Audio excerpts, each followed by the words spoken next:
to Liquid Assets TV, the internet's most educational, entertaining cocktail and spirit show. I'm your host, Jerry McGill, aka Dr. Drinx, and today we're going to talk about Jaguar Vodka. And today I got with me Mr. Joe Belli. He is probably the closest thing to being a Texan, even though he's born north of us. So always said I belong in Texas. Yeah, he's as close to being a Texan as he gets. He loves to do the things that we do, the outdoor things, and hunting and fishing. So he's about as close as you can get, and we like him. So we'll just give him an honorary Texan thing. So we're going to talk today about Jaguar, and he is with them, and I'll let him tell you a little bit about the product starting out and what his role is with them. So. First of all, Jerry, I want to say thank you for having Jaguar Vodka here in Houston. How long ago did we start talking about this? I'm guessing 8-9 months ago. 8-9 months ago. Yes, it's been a while, it seems like. And we finally figured out a way to get her done, as you might say down here in Texas. Get her done. Believe it or not, we say that in Michigan just as much as you do here in Texas. We're all fans. Anyway, Jaguar Vodka, we started talking a while ago. We actually launched about 2.5 years ago, right out of the state of Michigan. We're out of St. Clair Shores, Michigan. Started about 2.5 years ago where we launched the product, Jaguar. Since then, we've expanded to about 27 states, but one of our very first states here was Texas. So again, we thank you, Texas, for taking on our product, and we're doing very well here too. I think you can actually join a fan club or something on there. You can go to JaguarVodka.com, and you can join Save the Jaguar Club. You just tell us your name, address. We'll send you updates. You can also log on to JaguarVodka.com, punch in a zip code, and you can find the retailer closest to you, or the bar or restaurant closest to you that carries our product. And we're updating that on a regular basis. We're about to get our first update for Houston. So if you're in Houston here looking for product, check out our zip code locator. Yeah, or call us. Some of the Texas Roadhouses, we're rolling those out now with the now famous Jaguarita. We also have the Iguana Joes that are out on the east side of Houston, Mont Bellevue, Crosby, all that out in that area. So, but hey, let's get into this. I want to talk about this. All right, let's do that. Tell me about how the product started, and then also talk about how this is gonna, how this is saving land in the rainforest, because this is actually really cool. Because I mean, they're actually saving rainforest land. And helping the Jaguar too. So okay, talk about it. Very good. Jaguar Vodka was started, as I said, several years ago by a gentleman named Tom Cleaver. He's the first gentleman that ever created a vodka made from sugarcane. Basically, what it was, we had the name Jaguar, we had the design, we had everything ready to go. The most expensive bottle you can find, this acid etching, is a very expensive process. Made in Europe. Very few companies in the world even have the capability to make this frosting and use an 8-color process. You see, I don't think there's, I'm not positive, I don't think there's any other vodka out there with as many colors on their bottle as us. And you could see it emulates the rainforest as good as it possibly can. You can see the Jaguar almost look coming through the waterfall with the 3D effect. Yeah, can you zoom in on that, Rebecca? Maybe get the one with the water and it actually looks better. See what we're talking about in here. This is kind of really cool. You can actually, because it's painted on the back in a reverse image, so you can actually see it through the front, the part of the bottle that actually is clear. So, and trust me, after a few shots of Jaguar vodka, that Jaguar looks like it's coming right through the water. That's a good shot to use. But anyway, let's get back to it. Jaguar vodka is made from sugarcane. It's the only vodka in the world that we know of made from sugarcane. Certainly there are plenty of sugarcane distillates out there, Jerry, as you well know. Cachaça is probably the most predominant. It's the #1 national drink of Brazil. Yep. So they make their sugarcane. They make their sugarcane distillate, but we're the first one that refined the process enough to pass the American definition of vodka. Yeah, explain. Okay, I'll explain that was the first question I asked right. you, because I mean I'm obviously been around the bar business, but I'm like, what, I never did really ask what made it a. Well, people ask, well, is that going to give me more of a hangover because there's sugar in it? Well, absolutely not. There is no sugar in vodka. There cannot be, by American or European definition. You have to filter out all impurities. Basically, what vodka is the most pure of all distillates. It just simply has everything filtered out of it. And there's there's always the question, how many times is it filtered? And all. Once you start filtering any distillate several times, almost all impurities are removed. And when you leave it just like that, you take that pure filtered distillate and add pure water to it, which is another thing we need to talk about with our water. Well, all it is basically moonshine, but really heavily filtered pure alcohol with water added to it. That's vodka.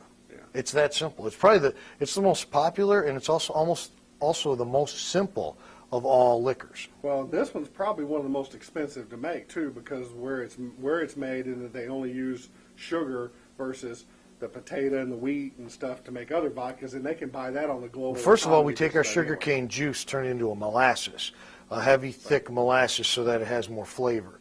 Okay. So it's turned into molasses, and then it is mixed with yeast, which is a very special. I believe our distiller, his name's Richard Seal. It's made on the island of Barbados, by the way. RL Seal Incorporated is a family-owned distillery that has been around for several hundred years. They've been making rum on Barbados for over 200 years, and this is their first vodka. So they actually took a rum recipe and made vodka out of it. Again, you can make rum, but there's still sugar in rum, there's flavoring in rum, there's colors in rum. So the final product. The more you distill it, the more you distill it, all the sugar's removed, everything is removed, and you're just left with that pure sugarcane distillate. Okay, now that we're talking about the distillation process, let's talk about how they do it that makes it different with using the vacuum and the steam and everything, because I thought this was really, really unique in the way they do it. Very good. I like to use a simple bottle of Jaguar. Most vodkas today, or any mass-produced liquor today, is made in a column still. There are a lot of still copper pot stills out there, but they're the size of this room. Right. I mean, very rare do you see the guy in his garage or in his backyard with a moonshine still. Right. Nobody can make enough liquor to make any money doing it that way. So most of them made are in what's called a continuous column. And if you basically look at a bottle of liquor, you simply have a column here with several filters. And basically what you do is you take the smash, or many liquors will call it beer. I believe Maker's Mark Whiskey calls it Maker's Mark Beer. Yeah. And it's basically beer. It's ferment. It's correct. Fermentation. You take yeast, you take water, and you take any sort of carbohydrate that breaks down as starch or sugar. Wheat, potato in the vodka. Correct. The sugar and yeast actually eats sugar and creates a chemical reaction, and that's what makes alcohol. So this alcohol, that's fermentation. And once that process is done, you basically have beer, and it's anywhere from 9 to 14% alcohol. Okay. Now, you probably wouldn't want to drink this as beer. I mean, believe me, I don't mean to oversimplify beer, because believe me, you craft beer lovers out there and beer lovers, I get it. I love my beer occasionally too. So there's much more to it, but many people will call it this. You've heard of sour mash before, or distiller's beer. Let's just use the generic term distiller's beer. So that's what you have, and that's after fermentation. At that point, you can bottle it and make beer, or you can cook it and you can make liquor. So you take this mash, you put it into a continuous column, and you start cooking it. And inside this column, what you have is the pure alcohol of the beer, or the distiller's beer, or the mash. You have the alcohol turning into vapor and filling this column with pure vapor alcohol. Right. Now, somehow that alcohol needs to be turned back into liquid. And if you look at the other half of a still, it might look like this. It goes through a series of cooling tubes, and as the liquid cools, it comes out as liquid as the vapor cools. It comes out as liquid on the other end. Like the old stills you see on the drip. Yeah. They've got it basically coiled out in the open air, because this is heat, creating heat, and then the steam rises from it, goes through here, and then once it gets cool, it drips back in here. Correct. It's the steam that's been cooled and gone back into. It's like you see in the movies, the old moonshine movies, the drip, drip, drip. That's basically what happens, and it's much more advanced than this. I'm just using. I like to promoting our product here. Well, let's get it. But here's the difference. Okay. The difference in the way we make our vodka and any other distiller that I know of in the world makes their product is most companies apply direct heat to the bottom. If you take the base of this bottle, and you look at this as a heat source, you can shove actual wood in there, and there are still some tequilas, some mezcals made with actual wood burning ovens, and then they'll make liquor that way. But that's applying direct heat. Or you can put electric heat in there, make this whole thing a heating pad. Or gas. Or gas, or anything however you heat it, but somehow you need a direct heat on there to cook this. And what temperature? Usually at 102 degrees is your average distiller, the way they make their liquor. Whereas Jaguar Vodka is cooked at 84 degrees. Right.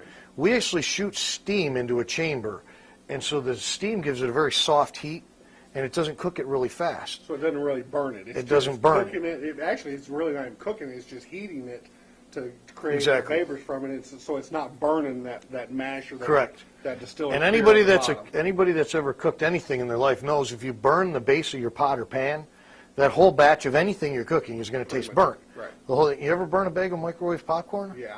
One kernel burnt, and the whole thing the whole tastes thing burnt. tastes burnt. Well, that's pretty much just that's why you get that burning sensation from most vodkas, that rubbing alcohol, that when you take a drink, that look on your face, like oh, just horrible taste. Right. Well, that's why you get that, and that's what you don't. That's what makes Jaguar Vodka so unique, is we don't have that burn in our product. And that's why you took it on. I sent you a sample. You tried it. Everywhere we Smoothest go. thing I've ever tried. And just to kind of back up here a little bit. I mean, we've been doing this a long time. We've been in the business of selling cocktail mixes and that type of thing. We brought I'm a firm believer in a quality product and usually a one-off, something that's usually really, really unique. And like we do the Los Cabos agave wine. It was the first one on the market. The people that have come behind it have copied it. There's only been a couple that have done it, but we've had that for, I don't know, 7, 8 years now, I guess. But that was a unique product. And I've always wanted to be in the distilled business and sell it, but I never could find the right product or the product that I wanted to do it with. And all the big guys were Believe me, sucking it took up a while to convince Dr. Drinx to take on Jaguar Vodka. Well, it's one of those things to go out and get the license and everything, the process that we had to go through. It's a long time. Yeah, it takes a long time. There's some expense involved in doing it. But I didn't want to do it until it was right, and we found the right product. And this is the right product. And once I tasted it, I was like, wow, this is really, really smooth.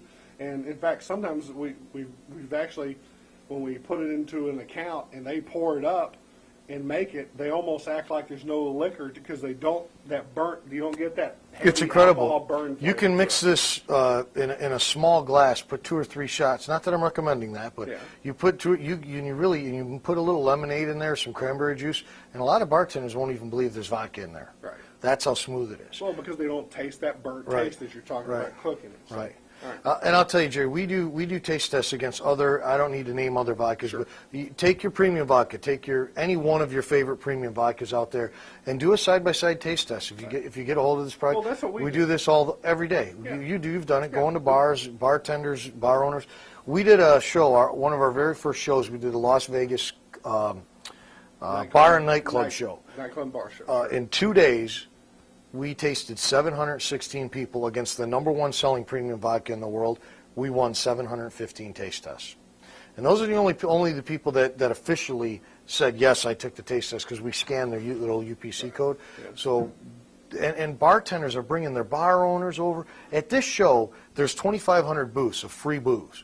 Beer, liquor, and all kinds of other sordid entertainment at this show. Sure. You can just imagine. Yeah. And there's no need to come back to our booth. We were one of the smallest booths in the whole show, and it was amazing that people were lined up at our booth because they couldn't believe how different this vodka was compared to any others. And giving us our card saying, yes, as soon as you get into our town, please bring Jaguar Vodka here. We definitely want to carry it. That doesn't happen with vodkas because, there's 10 new vodkas a week out there? They're just coming out of the woodwork, but they're all cooked with that fast cooking process. They're all made from grain or some type of potato. There's your assorted, there's some made out of grapes now and that, but for the most part, it's grain and potato-based vodka. There's 2 different ways of getting the vapors to cool. One is to build up pressure in the column, and the other is to vacuum it through. Being is that we cook it very slow. Remember I talked about the 84 degrees. At the very low heat. Yeah, exactly. The alcohol vapors just sit around in the still, and they don't build up enough pressure to push themselves through the cooling tubes. So we have to vacuum the vapors through the cooling tubes, which is just simply called vacuum distilling. So instead of the high pressure from the real high heat that would normally push it out, since it's being done at a low temperature, it just kind of sets in there, so you got to have some way of drawing it through the cooling tubes, Correct. which will cool it and then make it drip. Well, actually not drip, but pour into. Correct. And to make. Okay, I understand that. So okay, now let's go back to the water. We started talking about water a minute ago, so let's go back and talk about it a little bit, because I know how important that is, because obviously this is cut with water to get the alcohol. Well, vodka is typically 80 proof, and that means 40% alcohol. So 60% of this bottle is water. You would think it better be a good water, right? And a lot of vodka. Because I mean, if it tastes like that water that you drank a minute ago, we're in bad shape here. City of Houston water's a little chewy sometimes, but. If you look at, there's so many documentaries on TV today about all the distilleries around the world. If you look at, American bourbon, where are all the American bourbons, the famous Jim Beam, Jack Daniels? They're all located right next to a very clean limestone filtered stream of water. Water source. Scotch and Scotland, the island of Islay. There's so many places where they have just some of the purest water in the world. Or there's even other vodkas out there that use glacial water, and there's just so many people that talk about their water. So we had to have pretty good water. So again, we kind of got lucky because we found the distiller on Barbados. Well, if you Google the words pure water after you get past all the advertisements, you'll see Barbados. Some of the purest water in the world comes from Barbados. And the reason is, Barbados is a coral reef sticking out of the ocean. It is not formed by volcanic action. So it's not volcanic, it's right. coral. Which volcanic lava is a very good filter. Also, many liquors are distilled through lava. But Jaguar Vodka's water comes from the natural aquifers that are formed underneath the island of Barbados and trapped. It's rainwater trapped through. Because it's coral, coral's very limestone rich. So the limestone on the island of Barbados naturally filters the rainwater and creates some of the purest water in the world without man touching it. That's neat. So it's very pure water. Okay. So they don't even really filter. I mean, they pull this water right out of a spring. Right. I mean, it's still filtered. I mean, it's not that we don't filter it. We still filter it. But when you start with some of the world's purest water, you're going to have some great water. Yeah. So it's still got the mineral content and things like that give that type of water a good quality. So. Well, I'm not a scientist. I don't know about all the mineral quality, but you're probably right. Yeah. I just know that they went in and distilled it and pulled everything out of it or anything, but it's still good quality water. And I just know when you add our slow cooking process, the sugar cane main ingredients, and that pure water, I just know you have one of the smoothest vodkas in the world. So that's awesome. Right. Well, now let's move over and talk about how this product is helping save rainforests. Okay, let's talk about that. We donate a portion of our profits. First of all, let's talk about the environmentally friendly aspect, and then that leads right into the green. So a couple other things we do while we distill our product is we recapture our carbon dioxide. All stills put out carbon dioxide. That's the number one greenhouse gas. Yeah, sure. So we recapture our carbon dioxide and sell it to soda manufacturers. So our distiller's a smart guy.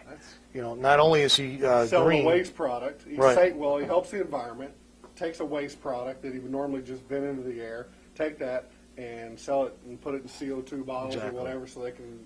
Exactly, I have pictures of that I can show you too. Cool. That's nice. Not only that, we instead of taking our sugar cane and dumping it into the ocean, which I have heard, I have no proof of this, I have heard other sugar cane rum distillers throughout the islands, they just dump it in the ocean. Which creates a black, anyway, we resell it. Nasty mess, right? Correct. I mean, we resell it to cattle farmers. Okay. We resell our sugar cane, which still has vitamin nutrients in it, to cattle farmers. Well, that's neat. So several things that we do there, and also our mix it with other protein sources and things like that. Correct. Probably. Okay. Correct. Probably. I don't know as much about farming as you do. Well, I know a little bit Yeah. about it. Not as much as I should. Anybody raised in Texas knows about cattle I grew farming. up with it, yeah. Okay, another point about Jaguar Vodka. Our sugar cane is virgin sugar cane. Our distiller, R.L. Seal, again, Richard Seal, fourth generation owner, what they did is they recently bought they've been a rum rectifier for about, I think, 180 years. And not that long ago, they bought a 250-year-old sugarcane plantation on Barbados. So we're talking virgin sugarcane. We didn't cut down the forest to plant our sugarcane, whereas several, in Brazil, unfortunately, there's a lot of rain. There's home of the rainforest, which we preserve. A lot of it's cut down to make room to cut sugarcane to make other distillates. And I don't need to mention brands, but it happens. Sure. So that's another thing about us is we're virgin sugarcane. So that says a lot about our product. So then what we do after all of this is done, on the back end, which a lot of companies will say they have recycled paper, they do this and that, and they do this and that. What we do is we actually take money out of our profits, a large portion of our profits, and we basically mortgage the rainforest to never be cut down. We're partners with the Rain Trust Foundation, founded by a gentleman. Make sure you link that up too, Rebecca, the Rainforest Foundation. It's also on the... Raintrust.com. Yeah, Raintrust.com. Raintrust.com. Okay. Founded by a gentleman named David Plattner. He's one of the foremost experts in the world on environmentalism. He actually owns property in Brazil that we mortgage from him in the name of Jaguar Vodka. Because let's face it, without corporate sponsorships, without money, there's no green. It's not going to happen. I mean, you really... It costs money to do all this. Right, exactly. To Money's, be green, it costs money, money. profit's not a dirty word. Right. To preserve our rainforest, because you know what, there's plenty of people out there that would just as soon cut the rainforest down. There's a lot of profit in that too. Yeah. And if you're a landowner, you have to make a decision. Do I cut this down, or do I make money otherwise? Yeah. So we're finding ways for landowners to make money with their rainforest rather than just cut it down. Right. So our rainforest is being preserved forever, not to be cut down. We even have armed guards watching over our land, which Sure that many people say that they are donating to rainforest. Well, how do you patrol millions of acres without any security? It's very difficult. I just think about the few hundred acres that we had growing up on a ranch, and I mean, we'd see where people would walk through it and come through it, and walked along, come through fences and things like that. They don't even know. Yeah. Yeah, you don't even know about it until later after you see tracks and stuff. So I mean, Right. how do you? I mean, just think of a million acres. Let's break it down to you. You're at a bar, right, and you're trying to decide what to drink. Why should you try Jaguar Vodka? Well, here's one reason. Every drink that you buy of Jaguar Vodka, you're preserving 10 square feet of the rainforest. How about that? I mean, that's 10 drinks, you just save 100 square feet. I mean, that's a nice sized piece. It's a nice sized piece. It's a nice sized piece of product. And if you're going to have a cocktail anyway, first of all, you've got a premium, incredibly smooth vodka. That's where we started with the product because, again, if we don't sell a lot of product, you're not going to save any rainforest. Sure. So we have a great product. We're giving you a great reason to try it because it's just the best tasting. And then second of all, you're preserving the rainforest while drinking it. Yeah, Darren, you've heard Darren say this before. It's where indulgence meets responsibility. Yeah, there you go. Like that. I like that. That's pretty good. That was pretty cool. So, well, hey, I really appreciate you coming in, and we know you just came into town to work with us a little bit, and I thought, well, let's shoot video because we hadn't had a chance to really talk about this. And in a previous show, I took the Skittles candy and used the Jaguar vodka. You told me about that my last trip. I can't wait to try that. Yeah. And it's on, if you wonder what we're talking about, it's on the website. You can look it up. It's under, I think it's listed under Skittles or something like that. You can use the keyword. It's on there. But it's really pretty good. It's a unique product. So, but I talked about them, and what didn't realize we were going to get is the opportunity to have you in here is quick. So, and that's only been. Before we go, Jerry, can we talk quickly about our signature drink that we're now? We talked a little bit about it, but let's talk about it. All right, let's talk about the Jaguarita for a minute, Jerry. Basically, the Jaguarita was born in Phoenix, Arizona. We were out there. We're doing really well in the college area there, Tempe. You hurt my feelings, man. You didn't come up with this idea in Texas, margaritas. Sorry about that. Well, that's the way it goes. Okay. Well, hey, we were really cranking in Phoenix, right? Okay, we're actually at a bar. Hot as hell, too. It was hot, and we're at a bar called Indigo Joe's. A great sports bar, great food. Guy there, the owner, just loves the product. He's as passionate about it as you are. And he said, wow, this would taste great in a margarita. And let's face it, margaritas, what do you think of when you think of margaritas? Tequila. But let's take away that. You think of parties, you think of beaches, good times, let the good times roll, that type of thing. So everybody wants a margarita. Exactly. Well, yeah, tequila helps. Yeah, it helps the party loosen up. But let's face it, if you're honest with yourself out there in video land, how many of you have got sick on tequila? Oh, man, as you well know, we've talked about this before. There's a big segment of people out there that just absolutely refuse to drink it. 22 years old, Michigan State University. Yeah, I'm living proof. Yeah, and you won't hardly touch it. I won't touch tequila. And it's just because you got sick, you got a hangover, all this stuff that goes along with it. And if it hasn't happened to you, How many of you have heard the stories, right? Oh, Everybody. yeah, I mean, and there's a lot of people out there that just don't drink tequila. Right. So anyway, this drink was made for it, but go ahead. So that's the deal. What happened is he said, wow, this would taste great in a margarita. We hadn't thought about that. Because of its sweetness, and it does still carry the essence of the sugar cane in it. No sugar, I'll repeat that, no sugar in it. But it lends itself to replacing tequila or rum in certain mixed drinks. So we've made caipirinha and all that, but really what is stuck is the margarita. You just simply make your margarita, whatever your favorite mix is, you make it at home. You buy Dr. Drinx's margarita mix, whatever way you make a margarita, you simply substitute Jaguar for tequila. And many restaurant chains are picking this up now. They're seeing their profits increase because they're going from a cheap tequila margarita to a premium vodka margarita. Well, and from the stuff that we've done so far, we're noticing that it's really not impacting their tequila sales. Not at all. Because what they're doing is they're getting the people, some women, some guys that have gotten hammered on this and been sick and won't drink tequila, so they'll drink vodka. So those people are not buying those margaritas anyway, Right. so they don't lose it. So they're moving Right. to it, and then most of them are probably vodka drinkers anyway. Right. I mean, nothing against tequila. It's still a huge category of liquor. I mean, and my company's developed a tequila that hopefully you're going to be carrying soon. But there just are those people out there that won't, and so this is a great alternative. People want to try a margarita. They love the party feel of a margarita. Restaurants love selling them. They're easy. Bartenders, they're easy to make. Yep. Some of them have the pre-made mix and all that. So it's really taken off, the Jaguarita. Ask for it at your local restaurant. Yeah. If they don't have it, tell them they need to get it and contact. And JaguarVodka.com has got all the information. That's how somebody can get a hold of you and all, or they can get a hold of us and call us or email us, and we can get them information on where they can get it in their markets. And if nothing else, we'll turn them over to Joe and let them figure out where you can find it. So anyway, hey, I appreciate you coming in, man. It's good, Thanks, Jerry. good to have you in. So, hey, guys, remember, you never know when you may see me behind the bar at your favorite watering hole. Cheers, everybody. Thanks again, Joe. Thanks, Jerry.